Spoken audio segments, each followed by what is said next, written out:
اور اس دعا سے کہ اللہ پاک اپنے حبیب کے میلاد پاک کے سکے کوئی انسانیت بالخصوص عالم اسلام پر بہاریں عطا فرمائے۔ جیسے زندگی کے شب و روز میں اللہ نے ہم سب کو یہ عظیم لمحے دیے، یہی بہاریں اللہ ہمیں قبر سے لے کر حشر تک عطا فرمائے۔ اور سب دعا کریں، محبت سے آمین کہیں کہ اے اللہ بن دیکھے جس نبی کا کلمہ دیا ہے اسی نبی کی محبت میں موت عطا کر، کیونکہ شیطان دشمن ہے، وہ سب سے بڑا چور ہمارے ایمان کی دولت کا ہے، اور اس کی یہی کوشش ہے کہ مسلمانوں کو بہکایا جائے، رمضان صاحب تو بہکایا جائے، دین سے دور کیا جائے، ان کے ایمان کو ضائع کیا جائے۔ لیکن جس دل پر اللہ اور اس کے رسول کی خاص نظر گزرائے، خاص نظر گزرائے، شیطان اس دل سے بھی بھاگتا ہے اور اس کے سائے سے بھی بھاگتا ہے۔ قرآن پاک میں پوچھا گیا نا، اللہ پاک نے جب آدم علیہ السلام کو اللہ نے پیدا کیا، علماء سے سنا ہے، میں اشارہ دے رہا ہوں 23ویں پارے میں خاص طور پہ کہ میں نے جب آدم علیہ السلام کو پیدا کیا تو اس کے بعد سارے فرشتوں کو سجدہ کرنے کا حکم دیا، اس نے انکار کر دیا تو اللہ پاک نے اس سے پوچھا ما منعک ان تسجد لما خلقت بیدی، کہ اے ابلیس جب میں نے آدم کو اپنے ہاتھوں سے پیدا کیا، یعنی اس کی وجوہ بھی بیان کی، علت بیان کی۔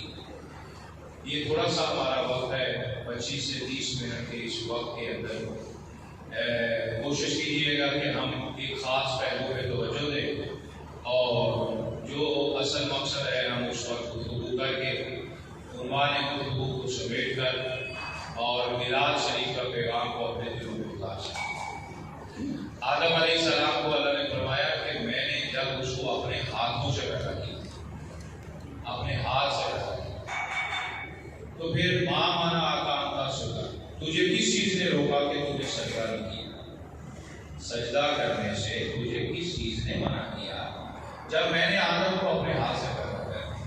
اب اس نے دلیل یہ دی، انا خیر منہ خلقتنی من نار وخلقتہ من طین۔ یہ عنوان گفتگو ہے، اسی کو آپ ذہن میں رکھیے گا۔ اس نے کہا کہ میں آگ سے بنا ہوں، میں آگ سے بنا اور یہ مٹی سے بنا ہے آدم، لہذا انا خیر منہ، آگ مٹی سے بہتر ہے، اس لحاظ سے میں آدم سے بہتر ہوں، میں آدم سے بات سمجھ آ رہی۔ سب سے پہلی بات اللہ نے فرمایا میں نے بنایا، تو خالق کون ہے؟ اللہ تعالیٰ۔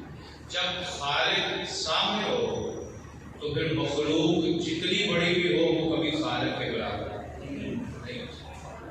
تو اللہ نے کہا میں نے بنایا، تو پھر ساری بہتریاں ختم ہو گئی، پھر خالق کے حکم کے سامنے سرنگو ہو جانا چاہیے۔ پہلی بات ہوگی اللہ نے اس پر اشارہ دے دیا کہ اس مٹی کا خالق کون؟ میں اللہ، اس مٹی کا، اس مٹی سے بنایا ہے۔ تو پھر فرمایا سارے فرشتوں کو حکم میں نے دیا، لیکن تو بھی انہی میں شامل ہوا، انہوں نے مانا، تو نے کیوں نہیں مانا؟ اب اللہ نے اس سے وجہ پوچھی، ماں مانا آقا، کس چیز نے تجھے روکا؟ یہ لفظ سوالیہ ہے، اہل عرب علم فقہ میں یا علم لغت کے اندر اس کو استفہام کہتے ہیں، پوچھا جاتا ہے ماں مانا آقا، وجہ کیا ہے، کیوں کیا تم نے ایسا؟ اب یاد رکھنا کہ بنانے والے نے جب مٹی سے وجود پیدا کر سکتا، وہ پانی کے قطرے سے ہڈیاں گوشت بنا سکتا ہے، تو اس کی خالقیت تو سامنے سب کے سامنے ظاہر ہو گئی ہے نا۔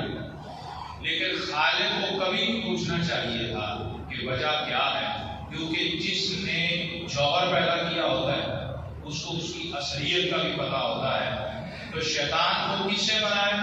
فرشتوں کو کس سے بنایا؟ مٹی کے وجود اور جوہر کیسا ہے بنانے والے کو پتا تھا، لیکن اللہ نے اس سے پوچھا ما منع کا، وجہ کیا ہے؟ خالق کبھی نہیں پوچھتا، لیکن شیطان سے پھر بھی پوچھ لیا۔ وجہ یہ تھی کہ اب یہ مردود ہونے والا ہے، اس کی نسل، اس کے سائے میں پلنے والے جنات بھی ہوں گے، انسان بھی ہوں گے، اور قیامت تک کے لیے سب کے لیے وجہ ہو جائے گی کیا؟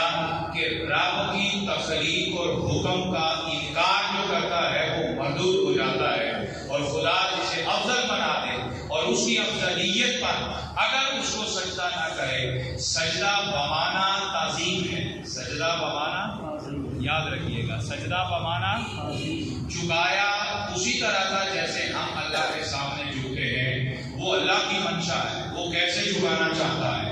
اس نے عرش کے نیچے جنت کے سامنے فرشتوں کی پیشانیاں جھکوائی جیسے ہم زمین پر جھکتے ہیں، تو یہ سجدہ کروایا بطور عبادت نہیں بلکہ اس مٹی کی تعظیم کے لیے تھا۔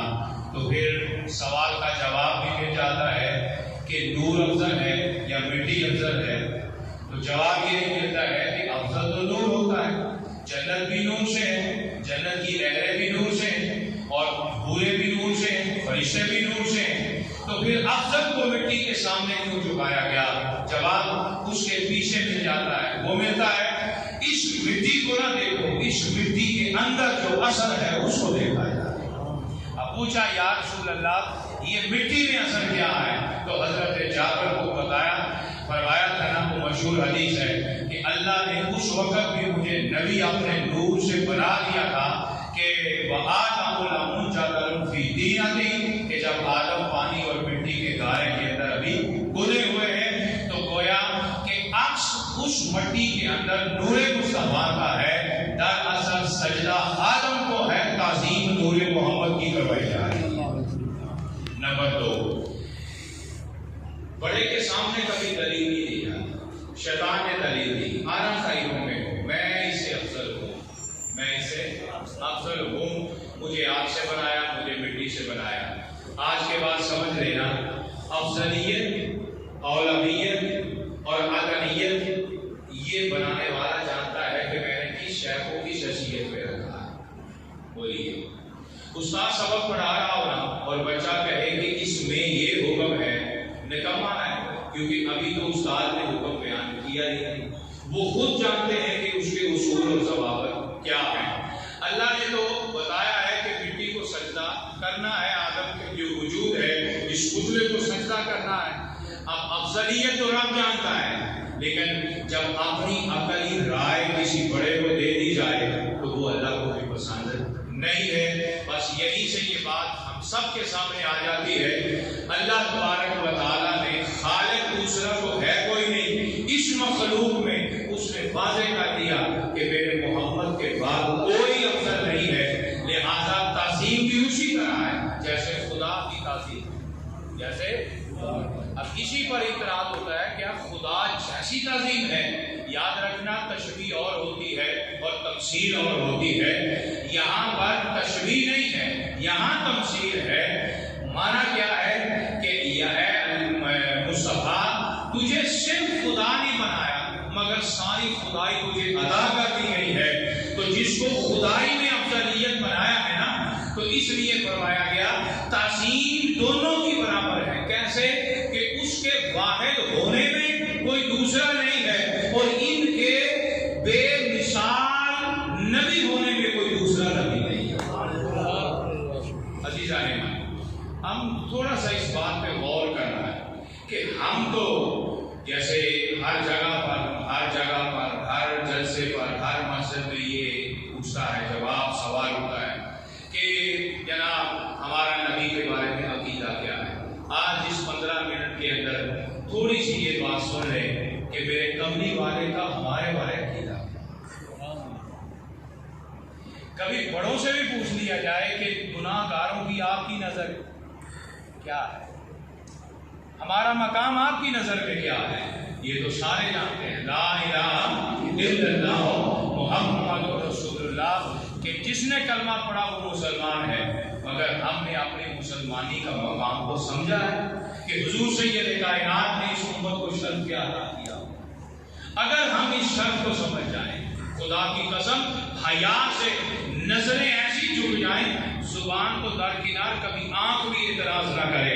یہ جو جگہ جگہ سے انگلیاں اٹھتی ہے نا، یہ فقط اس لیے اٹھتی ہے کہ ہم کھاتے تو نبی کا ہے، مگر اس نبی کے عقیدے اور نظریے کو شاید سمجھا نہیں ہے کہ حضور نے ہمیں یہ مقام عطا کر دیا۔ یہ مقام صرف جان ہی عطا کیا، یہ مقام حضور نے ہمیں اگلے جہاں میں بھی جو ہے وہ عطا کر دیا گیا۔ ایک حدیث پاک نبی کریم سید کائنات علیہ الصلوۃ والسلام نے ارشاد فرمایا، اردت علی الامم، میرے سامنے امتیں پیش کی گئی۔ کیا پیش کی گئی؟ سنیے ذرا توجہ کے ساتھ۔ فعاجب النبی یمر معه الام، حضور سید کائنات، یہ حدیث یا تو شب معراج کی ہے کہ جب جبریل امین کے ساتھ حضور آسمانوں پہ گئے اور جنت پہ گئے، آپ نے سیر کی، سارے نبیوں سے ملاقاتیں کی، ملاحظہ ہوا، تو آقا دو جہاں علیہ السلام نے پھر واپسی پہ فرمایا، میں گزر رہا تھا تو میرے سامنے سے ایک نبی کا گزر ہوا اور اس کے ساتھ ایک گروہ کی، ایک جماعت تھی۔ والنبی یمر معه نفر، پھر آگے گزرا تو ایک نبی کا گزر ہوا تو اس کے ساتھ بھی چند لوگ تھے۔ والنبی یمر معه العشرہ، پھر ایک نبی کا گزر ہوا اور اس کے ساتھ 10 آدمی تھے۔ والنبی یمر معه الخمسہ، پھر ایک نبی کا گزر ہوا تو ان کے ساتھ ان کی امت کے 5 لوگ تھے۔ والنبی یمر وحدہ، پھر ایک نبی کا گزر ہوا تو اس نبی کے ساتھ صرف ایک بندہ، ایک امتی موجود تھا۔ فنظرت فاذا سواد کثیر، تو میں نے ایک طرف جب نظر اٹھا کے دیکھا تو مجھے بہت بڑا لشکر نظر آیا، تو میں نے کہا یا جبرائیل، اے جبرائیل، ہؤلاء امتی، یہ جو کثیر تعداد میں لوگ ہیں یہ میری امت ہے۔ تو حضرت جبرائیل نے کہا یا رسول اللہ، لا، نہیں، آپ کی امت اس سے بھی زیادہ ہے۔ ولیکن انظر الی الافق، حضور اس سے اوپر افق کی طرف دیکھیے، تو میں نے جب اوپر ایک مقام پر دیکھا، فنظرت فاذا سواد کثیر، تو مجھے اس سے بھی کثیر دگنی تعداد لوگوں کی نظر آئی۔ قال، تو جبریل نے کہا ہؤلاء امت، یا رسول اللہ یہ ہے کثیر تعداد، یہ آپ کی امت ہے۔ وہؤلاء 70,000 قدامہم، اب لفظوں پہ غور کرتے جائیے گا، یہ ان کے آگے 70,000 لوگ کھڑے ہیں۔ عرض ارشاد فرمایا، ہاں، عرض کی آقا یہ آپ کی امت کے 70,000 وہ ہیں، لا حساب علیہم ولا عذاب، نہ ان پر قیامت کے دن نہ حساب ہوگا نہ ان کو کوئی عذاب ہوگا۔ یہ 70,000 لوگ وہ ہیں۔ کل تو میں نے کہا ولیما، کیوں بھائی 70,000 ہیں مگر ان کے اوپر سزا، عذاب اور حساب کیوں نہیں ہوگا؟ تو جبریل نے کہا ولا یکتبون، سب سے پہلی بات کہ یہ آپ کی امت کے وہ لوگ ہوں گے کہ جو مثلا غلط نشان نہیں لگاتے جسم پر، غیر شرعی نشان نہیں لگاتے، یہ ایک ڈیٹیل ہے، صرف لفظوں پہ غور کیجیے گا۔ ولا یکتبون، جو اپنے جسم کو داغتے نہیں ہیں۔ ولا یسترقون، غیر شرعی جھاڑ پھونک نہیں کرواتے۔ ولا یتطیرون، یہ پرندوں سے، جانوروں سے فال بازی نہیں نکالتے، فالیں نکالتی ہیں لوگ۔ وعلی ربہم یتوکلون، یہ ہر کام میں اپنے رب پر توکل کرتے ہیں۔ چار چیزیں بیان کی، وہ کہ لوگ کہ جن کا حساب نہیں ہوگا، جن پر عذاب نہیں ہوگا، وہ بغیر حساب کے جنت میں جائیں گے۔ اتنی ہے پہلی بات ہوئی، کتنی ہے وہ تعداد؟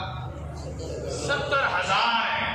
اب ان کے اس مقام تک پہنچنے کا نظریہ کیا ہے کہ وہ غلط قسم کی جھاڑ پھونک نہیں کراتے، یعنی جنتر منتر نہیں کرتے۔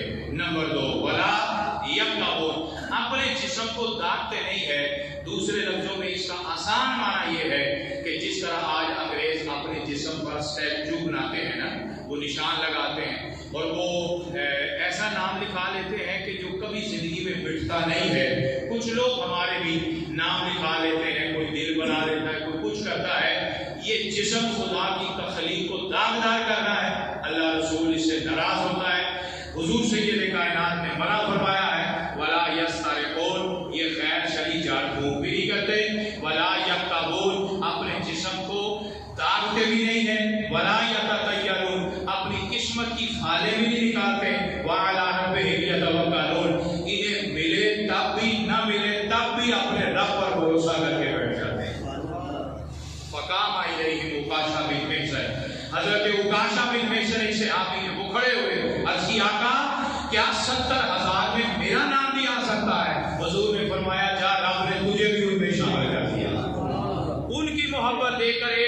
صحابی کھڑے ہوئے، عرض کیا آقا ان میں میرا نام بھی شامل کر دیجیے۔ حضور نے فرمایا ٹھہرو، عکاشہ بن محصن جو ہے وہ سبقت لے گئے، اب ان سے آگے کوئی نہیں بڑھ سکتا۔ عزیزان ایمان، اس حدیث میں آقا دو جہاں علیہ السلام، امام شافعی اس کی تفسیر میں بیان فرماتے ہیں، لوگوں کبھی اپنے نبی کی محبت میں ہی رو دیا کرو، کبھی مصطفیٰ کے اس مقام اور حدیث کو پڑھا کرو کہ سجدے بھی تمہیں اس نبی کی وجہ سے ملے، عظمت مصطفیٰ کی وجہ سے ملے۔ وہ نبی پیدا ہوتا ہے تو اپنی ماں کی گود میں لب ہلا کے کہتے ہیں رب حبلی امتی، قبر میں اترتے ہیں تو حضرت قباس، حضرت فضل بن عباس رضی اللہ تعالیٰ عنہ اور حضرت قسم بن عباس رضی اللہ تعالیٰ عنہ جب آخری دیدار حضور کا کر رہے ہیں، قبر انور میں اترتے ہیں تو حضور کے لب ہل رہے ہیں، کہتے ہیں میں نے کان لگایا تو آواز آئی رب حبلی امتی، یا اللہ آیا بھی امت کے لیے تھا، جہاں بھی امت کے لیے رہا ہوں، جو پیدا ہوتے امت کا سوچے، قبر میں اترتے امت کا سوچے، تو پھر کہنا پڑے گا اس نبی پر کیسے انگلی اٹھ سکتی ہے کہ جس نے اس لمحے بھی اپنی امت کے لیے رب سے سوال کیا جب بچہ تو آنکھ بھی کھولنے پہ قادر نہیں ہوتا۔ میرے نبی کو وہ مقام رب نے عطا کیا۔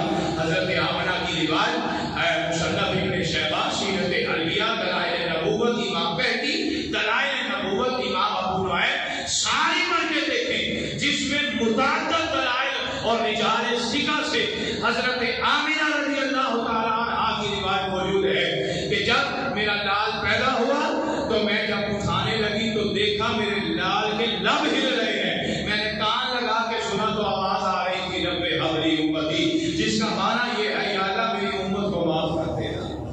بھلا بتائیں پیدا ہوتا بچہ دعائیں کرتا ہے یا روتا ہے؟ بولے روتا ہے۔ کبھی پیدا ہوتے بچے کو دعا کرتے بھی دیکھا؟ مانا کوئی معجزہ ہو سکتا ہے، کوئی کرامت ہو سکتی ہے، تو کرامت میں بھی اگر کوئی دعا بھی مانگے تو کہوں گا وہ اپنے لیے تو مانگے گا نا، مگر مصطفیٰ کی یہ شان ہے کہ پیدا ہوتے اپنے لیے نہیں اپنی امت کے لیے۔ ثابت یہ ہوا کہ پیدا ہونا یہ تو نظام قدرت اور کائنات تھا نا کہ بچے ایسے ہی پیدا ہوتے ہیں، مگر پہلی بات تو حضور نے اس وقت ختم کر دی، میں تو تب بھی نبی تھا جب آدم کا گارا تیار ہو رہا تھا، تیاری اس وقت بھی تھی، دیکھ سب کچھ رہے تھے۔ میرے دوستو میں قربان جاؤں حضور کی نگاہ نبوت پر، یہ حضور کا عقیدہ ہے کہ میں آیا بھی تمہارے لیے، میں رہا بھی تمہارے لیے، میں جاؤں گا بھی تمہارے لیے۔ اعلیٰ حضرت نے کہا تھا نا زمین و زمان، اگر آتا ہے تو پڑھیے، زمین و زمان تمہارے لیے، مکین و مکان تمہارے لیے، چنین و چنا تمہارے لیے، تمہارے لیے، بنے دو جہاں تمہارے لیے، دہن میں زبان تمہارے لیے، بدن میں ہے جان تمہارے لیے، اب آئے یہاں تمہارے لیے، اٹھے بھی وہاں تمہارے لیے۔ یہ حضور سید کائنات نے اپنی امت کو شرف عطا کر دیا۔ اب لفظوں پہ غور کرنا، کسی نبی کے ساتھ 10 لوگ، کسی کے ساتھ 1 جماعت، کسی کے ساتھ 5 ہے، کسی کے ساتھ 10 ہے۔ حضور نے ایک لشکر دیکھا تو کہا میری امت، فرمایا نہیں اس سے بھی بڑی امت آپ کی ہے۔ ابھی حضور سید کائنات کو معراج کی رات کثیر تعداد حضور نے جبریل نے حضور کی امت دکھا دی۔ ثابت یہ ہوا کائنات کا نظام جو ہے نبوت کا وہ چلا تو آدم سے تھا، مگر آدم ہو یا مصطفیٰ کی قیامت تک امت نظام اور قانون مصطفیٰ کا ہی چل رہا ہے۔ نمبر 2، حضور سید کائنات نے یہاں پر اپنی امت کو عظمت عطا کر دی کہ لوگوں میں نے تمہارے لیے بہت کچھ سوچا ہے۔ اگلی حدیث میں ذرا سنیے گا، آقا دو جہاں علیہ السلام سے ایک حدیث میں پوچھا گیا یا رسول اللہ صلی اللہ علیہ وسلم اتنی بڑی امت ہوگی تو آپ اپنی امت کو کیسے پہچانیں گے؟ حضور سید کائنات نے فرمایا سلۃ الغر محجلون، میں اپنی امت کے وضو کے نور سے انہیں پہچانوں گا۔ کیا مسلم شریف کی حدیث، غرم محجلین، یہ عرب کے اندر محاورہ چلتا ہے۔ ان کے ہاں بڑے مہنگے گھوڑے ہوتے تھے اور اس گھوڑے کو پسند کرتے تھے کہ جس کے ماتھے پر وہ چاند بنا ہوتا تھا، جیسے کہ باقی لال گھوڑا کالا گھوڑا پورا، مگر متھا چٹا ہوئے نا انہوں کہتے سن کے چند تار۔ اکثر دیکھے ہوں گے آپ لوگوں نے بھی، عرب لوگ اس کو مہنگا گھوڑا تصور کرتے تھے، اور پسند کیا جاتا تھا. تو لہٰذا اور دوسرا بات کہ عرب کے اندر اس گھوڑے کو بھی خرم محجل کہتے ہیں کہ جس کا باقی جسم کا سارا رنگ تو ایک جیسا ہو مگر اس کی جو کھریاں ہوتی ہیں چاروں ان کھریوں کے اوپر جنوں اسی اپنا گٹا کہتے ہیں گٹیاں دے اوپر کم از کم 3-3 انچ جڑے سفید نشان ہوا ہے. اے بھی گھوڑے ہوتے ہیں نا لیکن ہے نا جہاں 4 پیر دے مڑیاں جڑیاں چٹیاں ہوں اس کو بھی خرم محجل کہتے ہیں. تو حضور سید کائنات نے فرمایا اپنی امت کو کہ ذوق سے اور کامل وضو کیا کرو کیونکہ قیامت کے دن تمہارے وضو کے اعضاء نور سے چمکتے ہوتے ہیں اور تمہارے اعضاء سے میں کیا کروں گا تمہیں پہچان ہوگا. آقا دو جہاں علیہ السلام نے فرمایا میری امت کے بہت سارے لوگ نور کے ممبروں پر بیٹھے ہوں گے میں انہیں عطا کروں گا. ایک حدیث میں آقا دو جہاں علیہ السلام نے ارشاد فرمایا آخری حدیث سنیے حضور سید کائنات علیہ السلام نے ارشاد فرمایا قیامت کا دن ہوگا سارے نبی ممبروں پر نور کے اور سونے کے بنے ممبروں پر بیٹھے ہوں گے. رب تعالیٰ میرے لیے بھی ممبر لگائے گا. اللہ سارے جلوہ گر ہو جائیں گے ممبروں پر لیکن میں اس ممبر پر نہیں بیٹھوں گا. رب مجھ سے کہے گا سونے نا ممبر سونا نہیں یہ ترجمہ میں اپنا کرنا ہے. ویسے حدیث کے لفظ تو مختصر ہے اپنا ترجمہ جیسے خیالی ترجمہ ہوتا ہے پسند نہیں آیا سونا چنگا نہیں چمکتا نہیں تو حضور فرمائیں گے کہ مولا کریم صرف اور صرف اس وجہ سے نہیں بیٹھ رہا کہ میری امت کا کیا بنے گا. وہ کہتے ہیں جی سیاح بہ گیا تو سارے ہی بہ گئے جی سردار بہ گیا تو قوم بہ گئی. میرے کملی والے آقا یہاں بھی آئے تو امت کے لیے روتے رہے زندگی پر کبھی راج کے نیند پوری نہیں کی. میرے کملی والے 63 سالہ زندگی میں 55 نکال دیں تو 63 میں سے 13 سال نکال دیں تو باقی 50 سال اگر اس سے بھی کم کرنے ہیں نا تو پھر اور کر لیں تو کہنا پڑے گا زیادہ زیادہ شریعت کے جو 40 سال آپ کے گزرے ہیں حضور نے کبھی راج کے نیند پوری نہیں کی. صرف حضور نے 63 سالہ اور جس بچے نے پیدا ہوتے امت کے لیے رویا ہو اور دکھ اپنے کندھوں پہ لیا ہو وہ سونے تو نہیں آیا. اور میں قربان جاؤں میرے کملی والے آقا تو رات کو تہجد کے وقت اٹھتے تھے نا تو پاؤں پہ سوجت آ جاتی تھی تو بنانے والے نے کہا تھا یا ایھا المزمل قم اللیل الا قلیلا نصفہ او انقص منہ قلیلا او زد علیہ ورتل القرآن ترتیلا. سونیا تیرے پیر سوچے دیکھے مینوں پسند نہیں تیری تکلیف پسند نہیں مینوں پتہ ہے اپنی امت واسطے روندے ہو چلو میں تانوں امت کا خیال تے مینوں یاد کا خیال مجھے یار کا خیال ہے.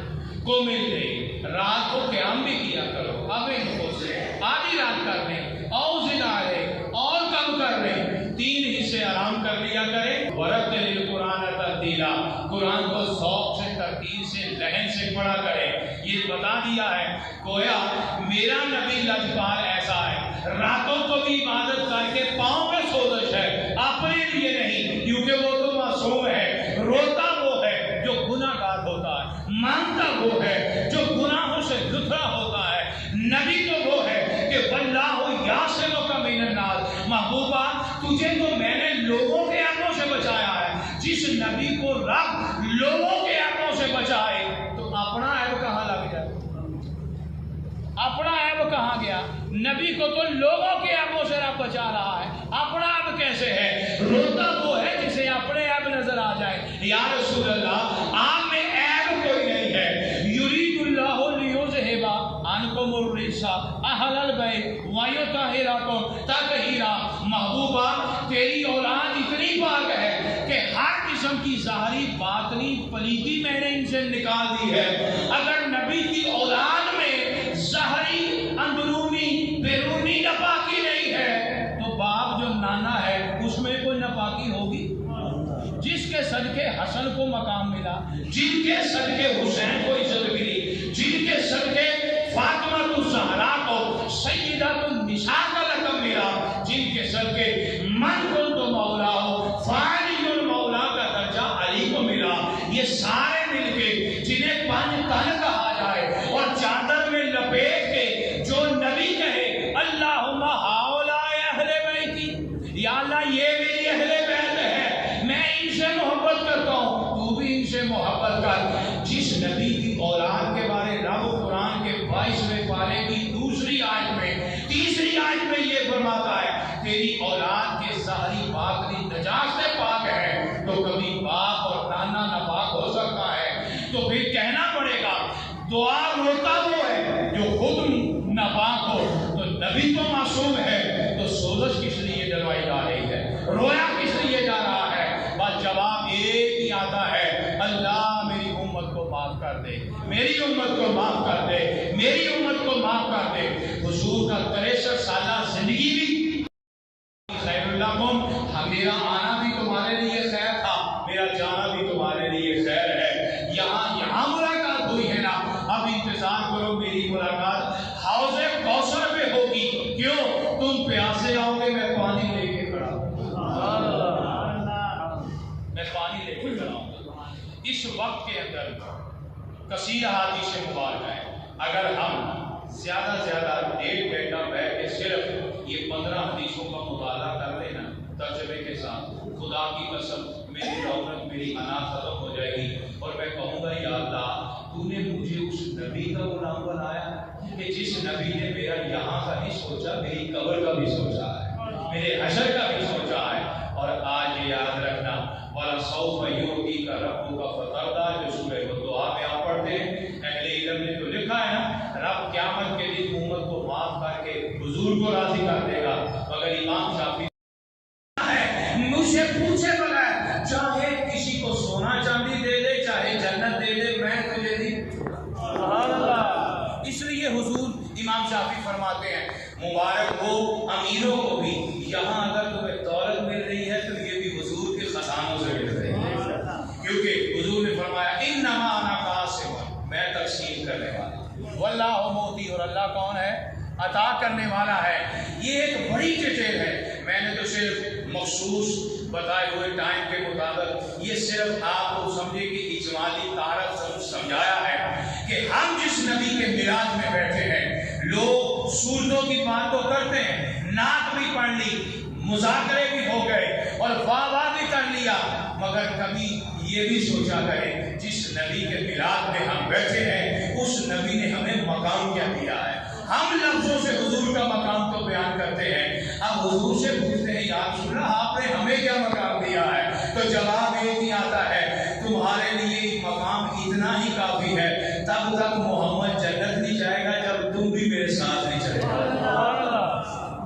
اب مجھے آخری اس 10 سیکنڈ میں یا جتنے سیکنڈ لگ جائیں ان میں یہ بتائیں، ان سے پوچھئے گا جو انکار کرتے ہیں، یا میں اگر حضور کے اس پیار بڑی سیرت سے دور ہو گیا ہوں یا میرے ذہن میں کوئی خرچ آتی ہے تو ذرا پوچھئے گا جس نبی نے پاک ہو کے بھی اپنے جسم کو تھکایا تو ہمارے لیے، جہاد کیا ہمارے لیے کہ میری امت کو عزت مل جائے، تو میں اپنے نبی کی عزت دے تو نہیں سکتا کیونکہ عزتیں تو رب دیتا، نہ مٹا ہے نہ مٹے گا کبھی۔ یہ تو ورفعنا لک ذکرک کا صحرا اللہ نے حضور کے صحرے پہ سر پہ سجا دیا ہے۔ میری نعت پڑھنے سے، تقریر کرنے سے حضور کا مرتبہ بڑھے گا نہیں، یہ یاد رکھنا۔ متا کیا ہے؟ میری نعت اور میرے تقریر کرنے سے حضور کی وجہ سے میری عزت بڑھ جائے گی۔ کیا پڑھتے ہیں نعت خان؟ میری بات بن گئی ہے تیری بات کرتے کرتے۔ آج کا مجلس کا صرف یہی خلاصہ ہے کہ جہاں ہم حضور کے مقام کو تلاش کرتے ہیں نا، آج کے بعد اپنا مقام حضور سے تلاش کرنا ہے کہ یا رسول اللہ آپ کے قدموں سے ہمیں عزت کتنی ملی ہے، تو حضور نے یہاں بھی عزت دی، قبر میں بھی دینی ہے، لیکن شرط یہ ہے میری زبان بھی ادب والی بن جائے، میری آنکھ بھی ادب والی بن جائے۔ تو پھر حضور کا میلاد اس لیے کرتے ہیں کہ یا رسول اللہ جو آپ نے رب سے مانگ کے ہمیں عزت دی ہے نا، ہم مل کے تھوڑا سا آپ کا شکر ادا کریں۔ کیا کر رہے ہیں؟ تو یہ ہم کیا کر رہے ہیں؟ بولیے کیا کر رہے ہیں؟ شکرانہ ادا تو کر نہیں سکتے، زندگی بھر بھی باپ میں بیٹا محنت کر رہے مگر باپ کے اس ایک پیالے کا حق ادا نہیں کر سکتا جو اس نے محنت سے کما کے بچے کو دودھ کا پلایا۔ سمجھ آ گئی بات؟ لیکن محنت تو کرنا ہے، مشقت تو کرنا ہے. ہو سکتا ہے ایک نظر محبت پڑ جائے. اللہ ہماری زندگی اور آخرت سنوار دے. خدا ہمیں اپنے مقام کو سمجھ کر حضور کی عزت اور مرتبے میں شامل ہو کر ہماری زبان کو ذکر والا بنائے، ہمارے دل کو فکر والا بنائے. شکریہ حافظ علی رضا صاحب بیٹا جو کہ ہر موقع پر یہ زحمت دیتا ہے، بلکہ کہوں گا کہ محبت ہے، زحمت کیا دینی ہے. بلاتے ہیں، آپ سے ملاقات ہو جاتی ہے، حضرت صاحب سے بھی ملاقات ہو جاتی ہے، بس آپس میں مل بیٹھ کر دو چار باتیں ہو جاتی ہیں. کوئی فنی خطابت نہیں ہے. آج وقت بھی زمانے کے اندر سیرت سنوارنے کا ہے، کردار سنوارنے کا ہے.